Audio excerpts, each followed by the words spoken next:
All right, folks, first and foremost, let's give a special shout out to the one and only Lumberjack Landlord. He was featured on the main channel of Bigger Pockets. It is one of the best interviews I have ever seen, and you must go check it out right now. Yes, folks, pause this video. Go get that one. Watch the 30 minutes of the man himself dropping knowledge, helping people. Matt, amazing job, man. Congratulations.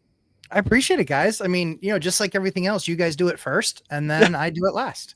So, you do it best. We go first. You do it best. I mean, it's what's really cool is that we've all done a lot of the same stuff, which is cool because, we lift each other up. We help each other out. We make those connections. Network is your net worth. I've heard that somewhere before. So, it's awesome. I'm super excited, just like for you guys, for me, it's been a, 4, almost 5-year journey, and to finally get on Bigger Pockets was awesome. We spent so much time, and for a couple of years, I didn't want to be on just because I was like, it doesn't really feel right. It didn't feel like what I was doing and where I was going. But kudos to them. They've got direction right. They've refound it, and good for them, man. Like they're helping out the small time investor with new investor ideas, systems, and processes that Bigger Pockets is going to make investors a whole lot better than they did for quite some time. Yeah. Oh, I love the pivot that BP has made. You're right. Awesome. They got, they went a little too far on the, I'm 18 and have 1,000 units kind of, unicorn stuff. And now they're just back. They're back to what BP was when I got started, decades ago. And, watching what Dion's been able to do with them, keynoting the event. I was lucky enough to have Scott Trench give me his spot in Vegas. We both spoke there, and now you're on BP. It does. And then we got, Coach Carson and all the other kind of millionaires talking about just how to do blocking and tackling. It's nice to see a lot of alignment, frankly, between ORAT and BP, because it wasn't there, 2 years ago. Yeah. No, wasn't. Nope. It was awesome, but excited to see what else you guys are going to do, because then I know I have to do it behind you. We go first, you go bigger. It's all right. I like it. Dion, tell us where you're at today. You're obviously outside. I don't know what time it is, probably late, but what's going on? It's 11 o'clock at night, and my hotel room is all mirrors. So I'm outside in Chiang Mai along some river where I don't think the mosquitoes are going to carry me away, but they probably could if they wanted to. They all ganged up. Tomorrow I get on a train, 2 different days, 2 different train rides, and I'll be in Phuket the rest of the time here on the beach. Nice. Well, we look forward to that. Well, folks, I want to do here is one of the guys I'm starting to follow and get in my feed is a guy named Scott Galloway, and Professor Scott Galloway. And I want to play one of the Instagram reels, at least the first 30 seconds of it, because I think he proposes an idea that is frankly counter to what I've been told, right? I mean, how many times have you guys heard follow your passion and the money will follow your passion, you never work a day in your life? It's one of those trite sayings. Scott has a alternative view. So let me play this. Let's hope this works through the mic, and I want to get you guys' feedback. So here we go. By the way, don't follow your passion, follow your talent. If someone tells you to follow your passion, it means they're already rich. And by the way, the person telling you to follow your passion made their billions in iron ore smelting. There are exceptions. Jay-Z became a billionaire. So what do you think, Matt? We're going to go to you first. Again, 9th grade dropout, all of that stuff. What do you think of this Scott Galloway saying, follow your passion is crap advice, and you only hear it from, successful people? He's 100% correct. 100% correct. Just nailed it. Absolutely nailed it. Crushed it. All of those things. Like, follow your passion. You know what? Some people are amazingly passionate about finger painting. Great. Yeah. Enjoy, sign up for a lifetime of wealth. If wealth isn't important to you and providing for yourself isn't important to you, sign up for a lifetime of finger painting. And maybe 20 years from now, you might get famous. My passion was hockey. Yeah. Guess what? I'd be living in a cardboard box and not be married and not have a family if I followed my passion. And my passion was not software sales. My passion was not working for a software company in management. Not passions, but I realized through the process of it that I enjoyed it. There were things of it I enjoyed, and I was really, really, really good at it. And so every company I ever worked for, I have every record that's ever been posted for any of those companies. And that wasn't my passion. But what was interesting is I followed it because it was a task.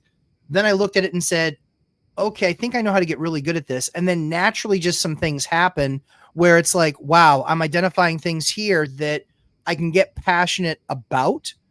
And so it's like, be practical to a certain degree. And does that mean we have no artists in the world? Yeah, I'm the wrong guy to ask that question. I'm the wrong guy. So yeah, I think absolutely follow something. If you're really skilled at something, like you hear about baseball players that just retire and they're just like, yeah, I did it for 10 years and it wasn't really for me. I didn't want to do it anymore. Tell Ryan Pineda tomorrow that he could have no injuries and he could hit 100 points more. Yeah. He would be like, yeah, sign me up. Absolutely. But he put in all the work he possibly could and never got good enough to make it to the next level or healthy enough. Way it goes. Yeah. Yeah. In fairness, he's better than all of us combined, but yes, the point is he never made the big league, but yeah. Of course. Dion, what do you think about this? You've had you've done lots of things, military, police, CDL, all of that stuff. What do you think of this notion of don't follow your passion? I'm not sure who is saying this, but it seems like the type of person who's thinking, if I come at this as a new angle, I'll get people to listen to me. And so I support the idea. I don't agree with the premise. Okay. I don't agree with the premise. I think you don't chase your passions because if it's something you can monetize, sure. If it's something that consumes your life and doesn't give you something productive, I know people who are they're passionate about drinking, and I know some people are super talented about drinking. They shouldn't pursue either one. Yeah. But you should be passionate about what you do. And I say this every now and then in my videos, I actually don't want to own rentals. I don't want to have tenants, but making a couple $100,000 a year in profit, taking 2 hours a month is much more attractive than working a job for 60 hours a week to make half of that. Mm-hmm. So I was passionate about what I did. I don't think I have a talent for this because my first year was so bad. It proved I was uneducated, and talent kind of comes naturally. So I was passionate about educating myself, passionate about building the systems to make it more simple for somebody like me that didn't want to create another job. And if you look at that from either thing, I think it doesn't, because you said I've done a few things, right? Marine, cop, truck driver, teacher, real estate. Be passionate about whatever you're doing, because go ahead. No, yeah. So when I hear this quote, or they hear this, you're right, absolutely, coming at it from a different angle, and maybe that's what caught me by surprise, because it wasn't what I was drumbeat into me for years. But and I think like Matt, both Matt and I have a similar career trajectory, and I was never really passionate about sales. And when I look at you, Dion, what I think, again, one guy's opinion, is you have a natural advantage in teaching, right? That is your God-given gift. You have it like very few people I know. And that is the talent that you should lean into. It's not rentals, right? Rentals are it's the widget for you. It's teaching that is your thing. All right. When I look at Matt, it's the ability to break down processes and look for angles and streamline and do it over and over and become elite at that. These are your God-given gifts. That the key to this thing, and the iron ore smelting example I thought was great, is find what you're uniquely good at. You're naturally better than more than half the audience, and then lean into that. And then, oh, by the way, if you have a passion for trading cards or hockey or whatever it is, that's secondary. That's how I sort of saw that talk. Dion, what do you think? What I do like about it is when it says chase your talent, there's a thing that a lot of people do is they try to list out all of their skills, and they think, okay, I really struggle at this and these things I'm good at. So they focus on the things that they struggle with to try to improve. Yeah, that's right. And then they just suck less at that instead of going for their thing that they are good at. And I think if you think that the teaching thing is important, I think for most people, teaching can be important because if you're doing anything and you look at it through the lens of, if I had to teach this, how would I do it? How would I structure it? And then it makes almost anything that you do go easier. Yeah. Matt, again, you've done some amazing things. You obviously found an area that you were uniquely good at, and you leaned in. You were never particularly passionate about being a salesperson, right? It was you always had other interests. But again, if we think about where we are, right? All three of us, we're combined over 150 years old. We've seen a lot of stuff. We are arguably successful. What do we do with this notion? Because I do think there's a lot of people preaching the whole theme of follow, whatever your passion is, lean in and you never work another day in your life. I don't think that's great advice anymore. I honestly thought that was decent advice for a long time, but in practice now, I wouldn't tell my daughter that today. I simply wouldn't. What do you think, Matt? I mean, there's a lot of people that even get burned out with their passion, like baseball players. I mean, you get burned out when there's too much of any one thing. You just eventually get burned out. I'm sure Dion walks away from his gaming systems after 2, 3, 4 weeks of a heater and just goes, all right, I can't put 20 hours in on this for the next 4 days. Right. And so I think that, and I'm probably wrong, but the crazy thing is, I think it's, find things that you're passionate about. What I was really passionate about was listening to the problem and then being able to figure out the solutions, like diagnose and prescribe. And so the cool thing is that I'm blessed that skill set makes a lot of money. It just happens. Like, you show up to fix companies, guess what?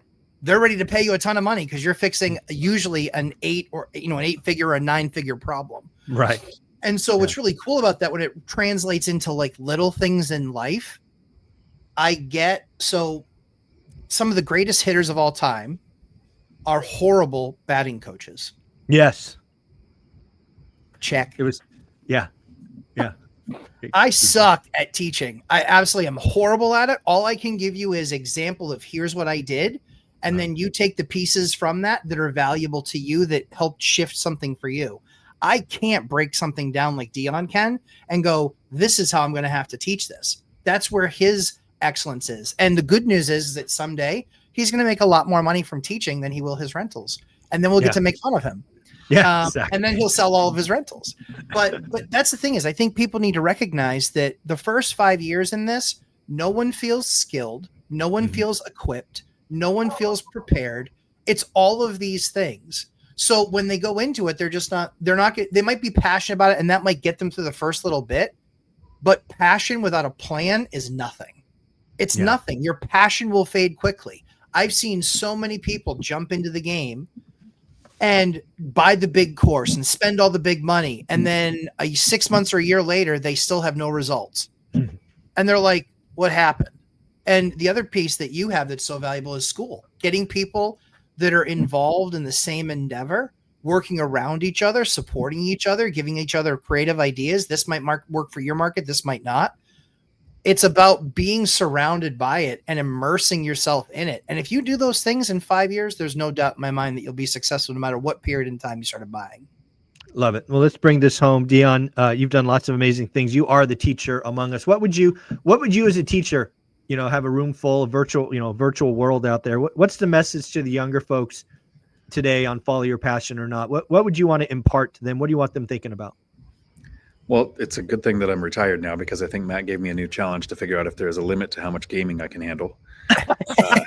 So put that at the top of my list. I think it's very hard to remember what it's like to not know something. And we've surrounded ourselves with the people in the One Rental at a Time community, in school, in our weekly videos, in the videos that we watch. So we think from our position that people know what they're passionate about and they know what their talents are. There are some people who can flip because they're really good at project management, or they can flip because they're really good at studying their market, or whatever it is. But take yourself outside of that community, away from the people who also watch this content or create this content. How many people do you think we know who know what they're passionate about or know what they're talented about? I think less than 1% of the people I know outside of YouTube University have a clue. They think they're passionate about whatever job they fell into after high school, or whatever career track they ended up on, even if they hate it. Yeah. Because it is what pays the bills. Well, let's find out. Let's have the audience get a little comment section going here. Do you know what you are passionate about? Maybe it's your career, maybe it's not. Let us know in the comments. A, do you know what you're passionate about? Yes or no? And then if you care, list out what you are passionate about. I want to see if Dion's right. I have to. I don't know if I have to believe. Yeah, I have to believe it's more than 1%, but I guess we'll find out. Outside of YouTube, In the Okay. one rental Oh, at a time community, it's almost all of us. okay. It's the people that we all know That's that fair. aren't watching this content. That's fair. Yeah. Okay. Very cool. Well, let's bring this home. Again, Dion, you are out and about in lovely Thailand. What are your closing thoughts and where can they find you? They can find me here on YouTube, Dion Talk Financial Freedom, where I'm still doing my live stream every Tuesday as long as I have Wi-Fi. And when those videos last, as long as the questions do. And I think you have a great call to action in the comments. What are your passions? What are your talents? Which one are you going to pursue? And then try to answer that question of the people you know who aren't watching this content. Who do you think knows what they're passionate about or what their talents are? Love it. Matt, where can people find you? Well, first they can find Dion 4 p.m. Pacific time on Tuesdays for his live stream. And you can find me 9 p.m. Eastern time on my live stream and on Bigger Pockets. Super excited that they actually aired what they said they would have to think about. So very cool. Excited for that. And Dion helped make a lot of those introductions, and having all of you guys on the panels before me certainly didn't hurt. So I appreciate you guys. Yeah. Again, folks, go check it out right now. Bigger Pockets, the main channel, the man, myth, the legend, the one that does it better than anybody else, Matt, the lumberjack landlord. Go check it out.